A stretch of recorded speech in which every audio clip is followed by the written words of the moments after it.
Welcome back to another pristine production here, and I'm your host, Andrew. I want to encourage you all to hit me up and subscribe to my page, Pristine Productions, where I do countless videos on mixing. I build beats as well. I do graphic design. I feature a lot of artists in my mixing session to show how you can mix on that level. And today we're going to be talking about mixing modern soca, featuring Patrice Roberts. And I have a sample of her vocals a cappella, and we're going to be showing you how you craft the soca vibe and how it could fit with the artist. So I'm going to start by playing the track, then I'm going to break it down.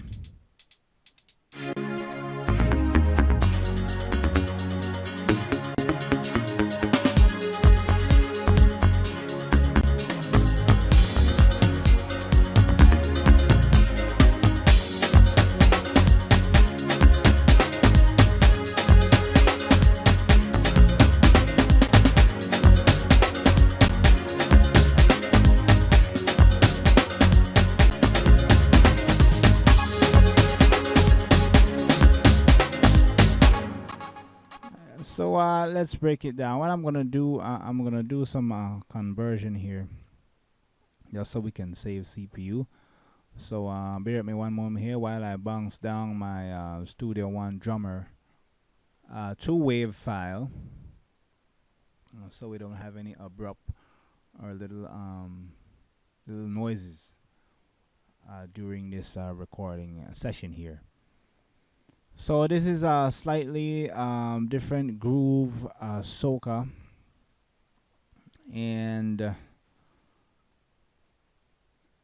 I'm going to be showing you how each element work, right? So first I started off with the, let me go ahead and disable some of these tracks first. Went ahead and use a more synthesizer pad here.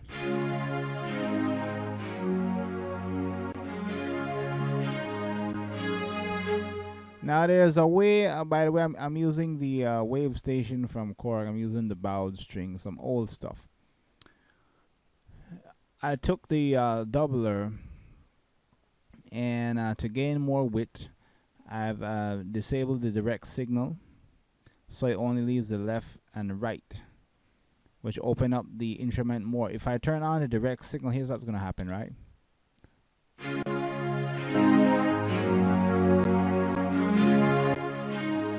Kinds of get mid-rangey, and you want that big sound. This is one of the ways how you get pads or piano and that stuff to get wider. You take out the middle stuff.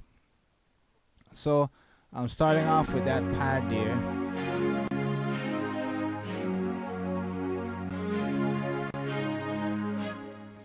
And I'm adding a little bit of SSL channel here. I'm taking off a little bit of low end here just to make room for the bass line. I'm boosting a little bit of highs here. I'm high passing about 120. That's what I'm doing. And also sending this instrument through the doubler with the direct signal off, which give me an even bigger stereo feel, right? So I have that, and I have the hi-hats here.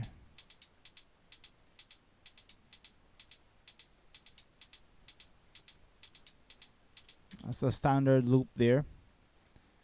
Let's get down to, it's a kick drum here.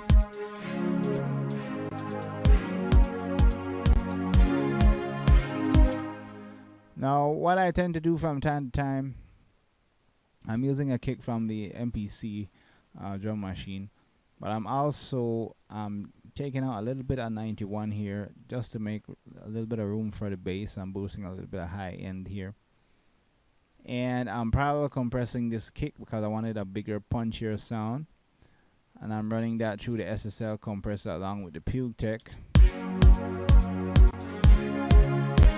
this is what I'm getting.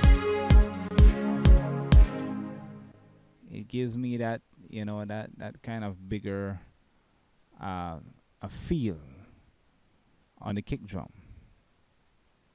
right? So let me disable some of these other plugins here. I'm gonna go down over here as well. Maybe to take off that plugin. So that's what I'm doing. Here is the hi-hats. There's a kick drum. Parallel compression off, parallel compression on.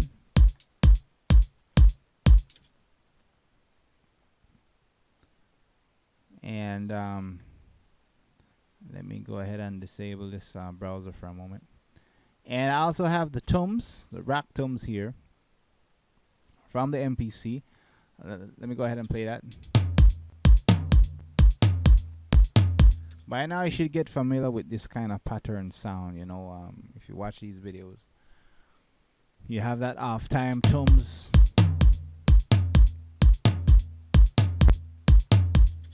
Adding some compression here and adding a little bit of smack attack here. So I can get a tighter tom sound. If I turn it off, it might not sound all that interesting. I'm doing that here, and I have another snare drum here. What I'm doing on that, I'm boosting a little bit of 113. Let's give it a little bit more body. Let's play that.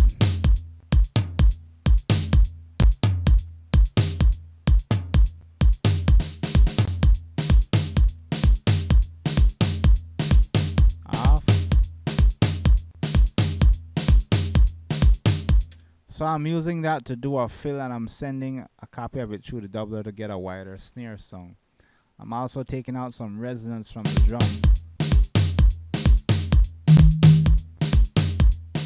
That's what I'm taking out.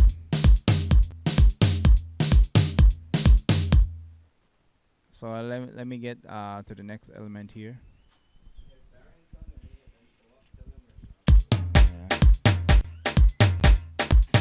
So I'm using a second snare here.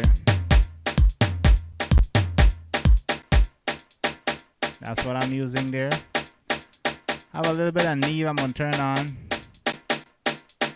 That's to give it some clarity there. Kick drum.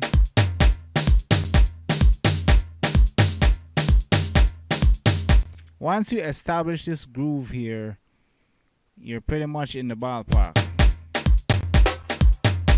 This is another snare here. This is a third snare drum, which I'm doing like an off time hit. That's what I'm doing with the toms.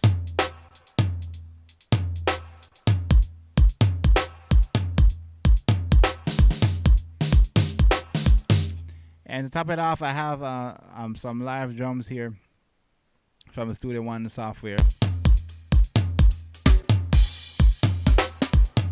So it kind of gives you that realism, right? You want that soca to be a little bit more alive. So that's what I'm doing here.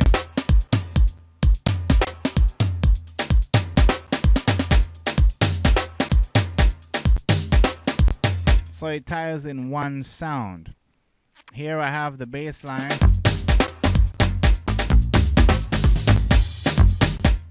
On the bass line itself, I have a couple of things here.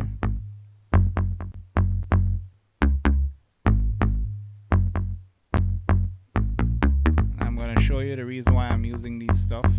If I turn it off, that's how weak the bass sounds. Well, the reason why I chose that bass is because a little bit I can turn it into a more punchier bass. So what I went ahead and did is, first I used the SSL compressor here. Boosted a little bit low end, about 60. A little bit of compression happening there. That took out a little bit of upper mid range. I added a second EQ. I felt that the bass had a little bit too much low end, so it might sound really weak now, but when I send it through the compressor, the R compressor, I'm getting that low end back, right? What I'm doing, I'm attenuating, I'm removing frequencies that is a little bit too much to have a more balanced bass. And on top of that, I add a little bit of saturation here from the NLS here. So if I turn that on,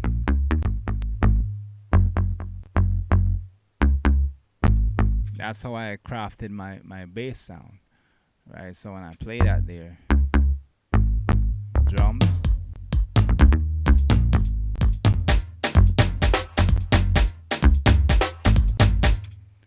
and here is a special, this is a love and tell.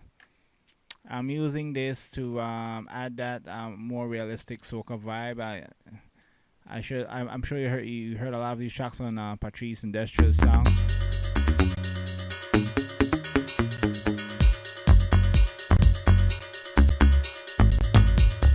So what that's basically playing is, this is what it's playing.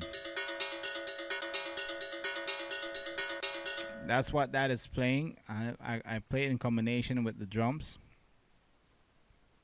I get that.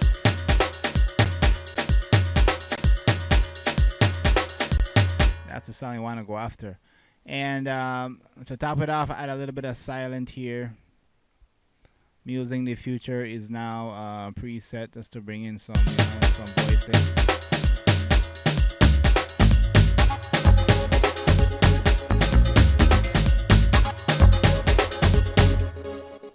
Along with the live drums.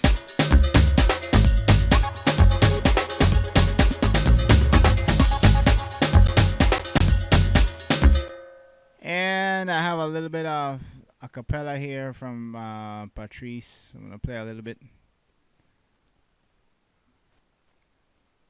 I'm using a little bit of NS1 to clean up the artifacts because this came from a software.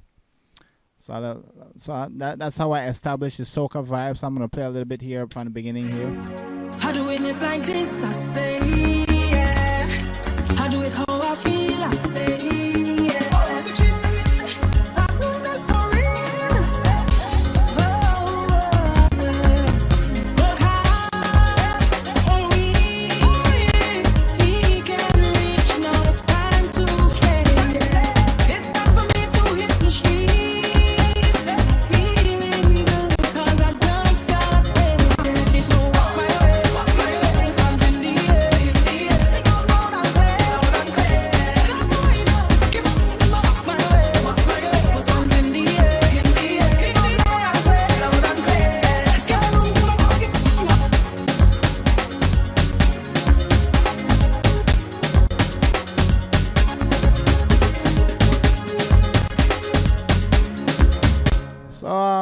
That's what I want to leave with you guys. Mixing Modern Soca featuring Patrice Roberts here. Hit me up on YouTube and let me know what you guys are struggling with, particularly in the soca area. And I can show you ways how you can craft your song, how you can get certain things to fit. You know.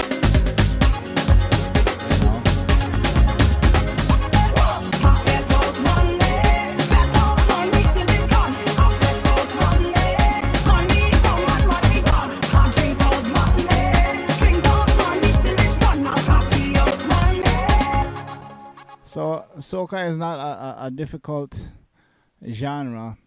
You just need to understand the elements and the culture of it. Always study the culture of the genre that you want to build if you're a good, talented producer or musician. So hit me up, guys, on Pristine Production on YouTube, and I'll catch you in